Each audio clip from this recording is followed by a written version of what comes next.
January 3rd, 2026, the United States military invaded Venezuela and captured their president. Special Forces, Delta Commandos, 150 aircraft. They grabbed Nicolas Maduro in under 30 minutes. They flew him to New York wearing a gray Nike tracksuit. The internet lost its mind. But here's what nobody tells you. In 1950, Venezuela was the fourth richest country on earth. By the end of this video, you'll understand how the richest became the most broken nation. You'll learn why property rights and sound money matter more than having the world's largest oil reserves. I'm Zoe. This channel breaks down finance and how the money really works. No fluff, no boring lectures, just the brutal math and psychology that controls your financial future. Hit that subscribe button right now, because the next 15 minutes will change how you think about money institutions and sovereign risk forever. Nicolas Maduro ruled Venezuela for 11 years. On January 3rd, Delta Force took him in 30 minutes. They photographed him on the warship, blindfolded, gray Nike tracksuit.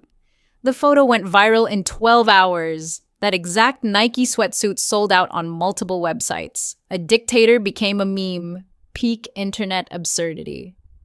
But here's the thing, nobody tells you this isn't about one president. It's about the death of institutions. In 1950, Venezuela's per capita income was higher than West Germany's. By 2026, they needed rescue. And I'm going to show you why this matters for your money right now. Stay with me. Venezuela has 304 billion barrels of oil, more than Saudi Arabia. That was supposed to mean everything. Instead, it became the resource curse, the paradox of plenty. Having everything meant they built absolutely nothing else. Let me take you back to the Golden Age, when Caracas was the jewel of Latin America. Concorde flights to Paris, streets full of Cadillacs. Venezuelan workers earned more than Japanese engineers. Different world entirely.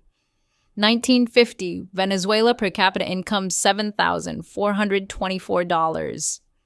West Germany, $4,281. Japan, $1,873. China, $614. Venezuela was 12 times richer than China, fourth richest nation on earth.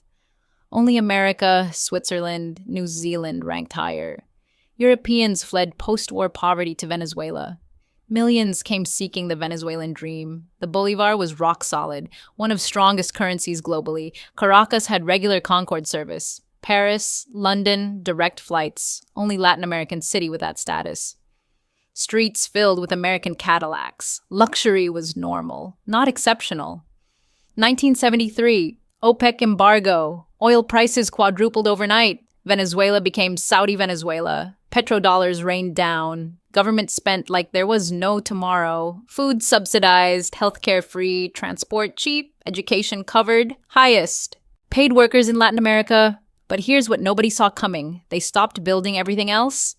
Economists call it Dutch disease. When one sector booms, everything else dies slowly. Spending effect. Oil money floods in. Imports become cheaper than producing locally. Manufacturing collapsed. Agriculture withered. Why build anything when you can just import with oil dollars? Best talent floods to oil sector. High wages pull everyone away. Economy becomes hollow. Beautiful outside. Oil dependent. Nothing else works without oil money flowing. Government becomes a rentier state. Just distributing oil money, not building economy. Citizens pay no taxes. Government doesn't need them. Zero accountability. This is the resource curse. Enter Hugo Chavez. 1999, Bolivarian Revolution begins. His promise? Take oil wealth directly to the poor. Social missions, food programs, housing. 2000's oil boom made it work. Prices went $20 to $140, but 2003 changed everything. After a general strike, Chavez did something catastrophic. 12,000 professional employees fired. Engineers, geologists, managers with decades of experience replaced with political loyalists. Red shirts, zero technical knowledge. This is how institutions die. Oil production started falling. Slowly at first, 3.5 million barrels daily to under 1 million. Refineries fell apart. Pipelines leaked, no maintenance, no spare parts. Corruption ate everything. 2013, Chavez dies. Maduro inherits a ticking time bomb. 2014, oil prices collapsed. $140 to $30?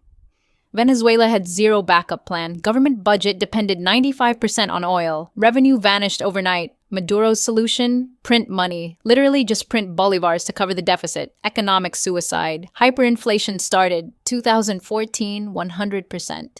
2018, 130.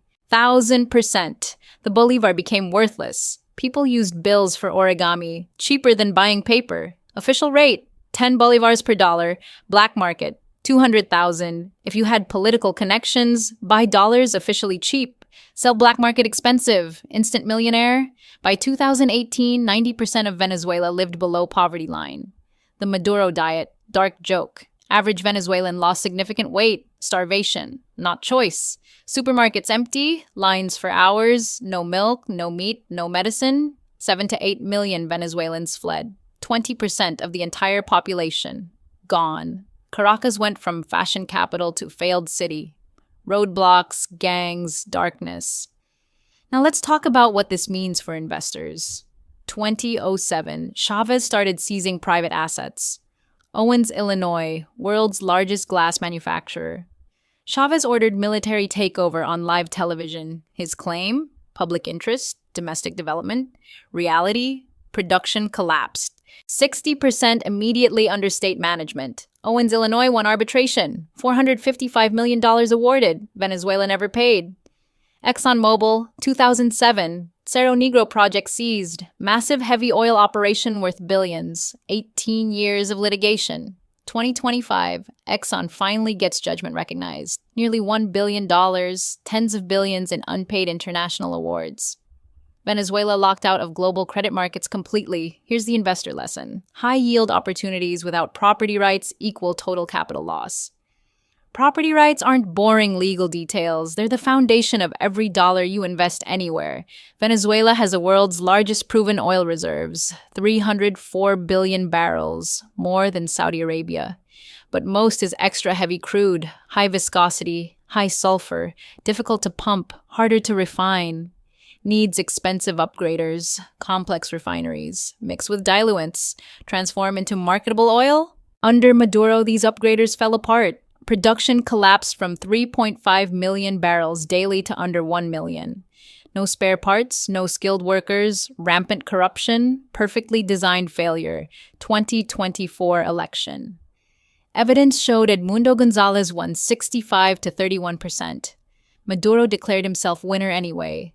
Maria Corina Machado led opposition.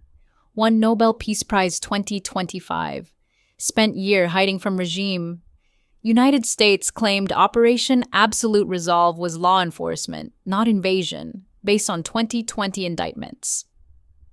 Charges: Maduro ran Cartel de los Soles, narco-terrorist group conspiring with FARC and ELN.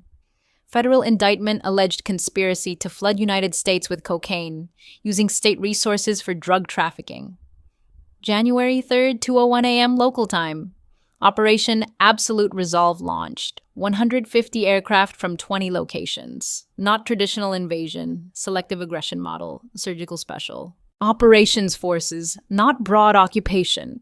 EA-18G Growlers jammed Russian and Chinese air defense. Blinded Venezuelan radar completely. Cyber attack paralyzed Caracas digital infrastructure. Military communications went dark. Created perfect window for entry.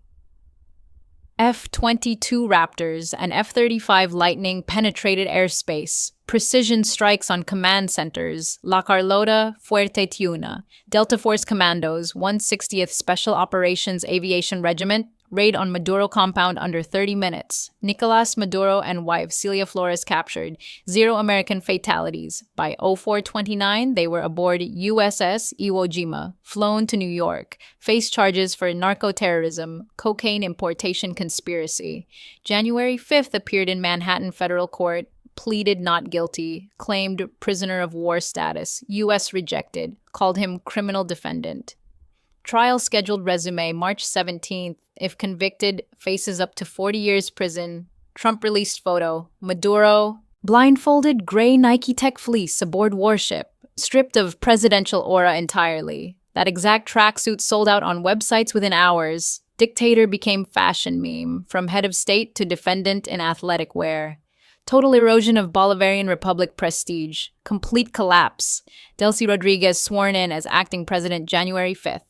Chavista loyalists now cooperating with U.S. demands. Rodriguez released large number of political prisoners. 5 Spanish nationals, opposition figures, signs of cooperation. Trump cited releases, said Venezuela seeking peace, canceled planned second wave of attacks.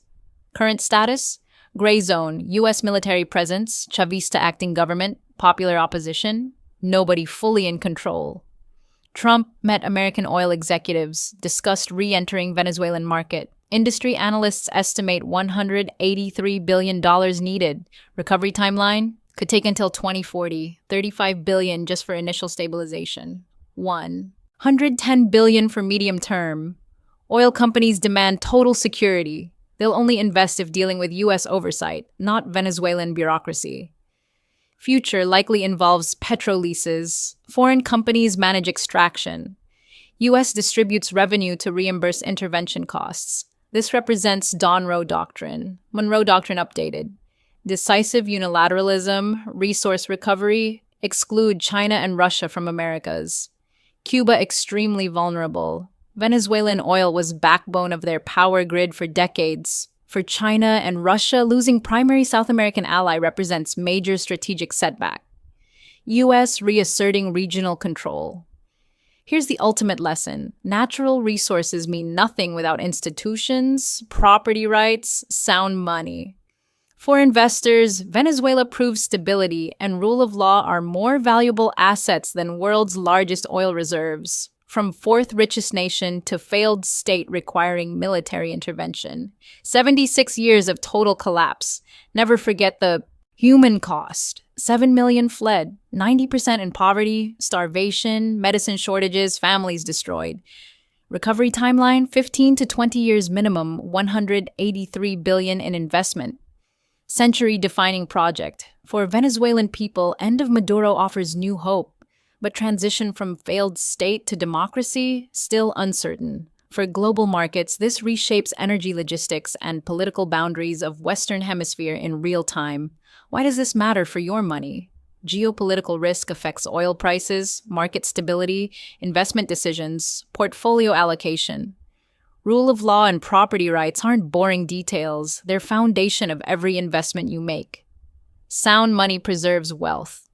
Hyperinflation destroys everything. Bolivar went from world-class currency to toilet paper, literally.